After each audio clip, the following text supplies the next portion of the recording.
क्या हुआ जब समुद्र में डूबा हुआ एक व्यक्ति जिंदा होकर अपनी मौत का बदला लेने के लिए मुंबई आ पहुंचा और उसके आते ही मुंबई के समुद्र में उफान सा आ गया और सारा मुंबई दहल उठा। महादेव की बनाई गई इस सृष्टि में क्या कुछ हो सकता है आप अंदाजा तक नहीं लगा सकते। महादेव बेअंत हैं, हम और आप महादेव की महिमा को समझ नहीं सकते।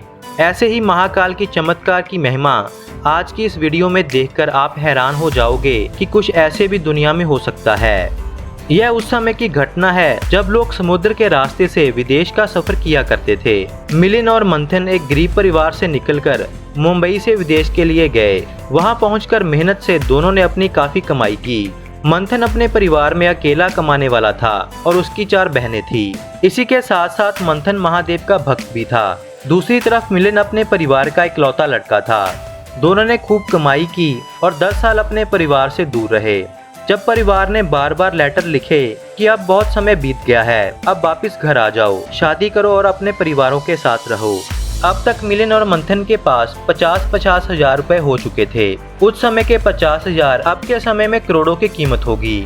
सो दोनों ने सोचा कि बहुत समय से परिवार से दूर हैं, परिवार के पास जाने का अब समय आ चुका है। मंथन ने तो अपनी बहनों की अभी शादी भी करनी थी। सो दोनों ने अपने जीवन की कमाई साथ लेकर मुंबई जाने का फैसला किया। सो दोनों ने समुद्री जहाज का सफर शुरू किया। लेकिन लालच व्यक्ति का सारा जीवन बदल देता है और इसे बचा नहीं जा सकता।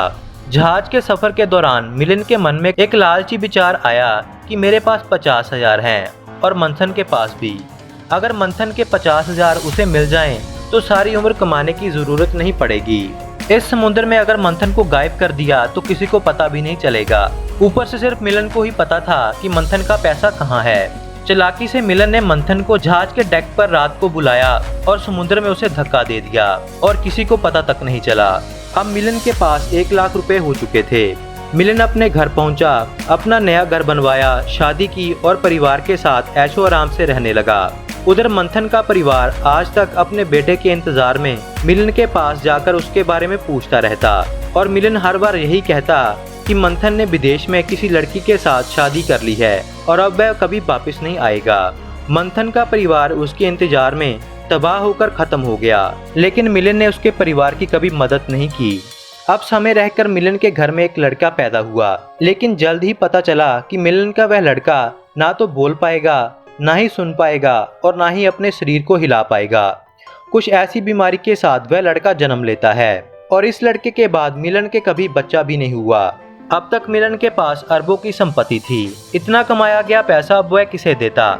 सो अपने बीमार बच्चे को ठीक करने के लिए उसने काफी कोशिश की। किसी भी डॉक्टर वैद्य को नहीं छोड़ा, यहाँ तक उसकी पत्नी भी गुजर गई। उसकी जायदाद का एक एक पैसा बच्चे के इलाज पर लगने लगा, लेकिन वह बच्चा कभी ठीक नहीं हो पाया। धीरे धीरे कर अब वह बच्चा 18 वर्ष का हो चुका था। मिलिंद की सारी संपत्ति खत्म हो चुकी थी, वह भी अपने बच्चे के इलाज के पीछे। एक दिन अपने लड़के के पास बैठकर मिलिंद सोच ही रहा था कि एक साधु उनके घर आया। साधु से अपने बच्चे को ठीक होने की कामना कर मिलिंद ने अपने जेब से पैसे निकालकर साधु को देने चाहे। उस समय मिलिंद के जेब में 1 रुपए का नोट था। 1 रुपए साधु को दिया और साधु वहाँ से चला गया। अब साधु घर से निकला ही था कि एक हंसने की आवाज मिलिंद के पीछे से सुनाई दी। जब देखा तो वह मिलिंद का बच्चा जो 18 वर्षों से हिल तक नहीं सकता था, वह उठकर बैठा था और हंस रहा था। मिलिंद बहुत खुश हुआ कि साधु ने मेरे बच्चे को ठीक कर दिया। लेकिन वह लड़का बोला, मुझे पहचाना कि मैं कौन हूँ? मिलिंद ने कहा कि तुम मेरे लड़के हो।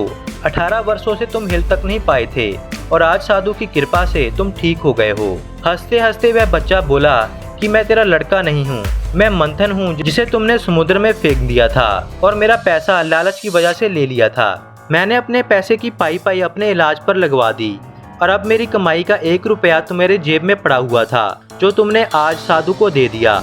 अब मेरा हिसाब पूरा हुआ और अब मैं महादेव की शरण में जा रहा हूँ।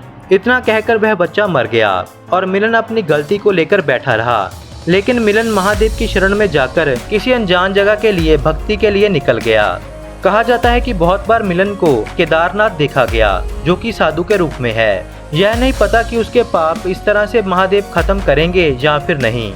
आप इस बारे में क्या कहोगे कि मिलिंद के पाप महादेव इस जन्म में काट सकते हैं या फिर नहीं?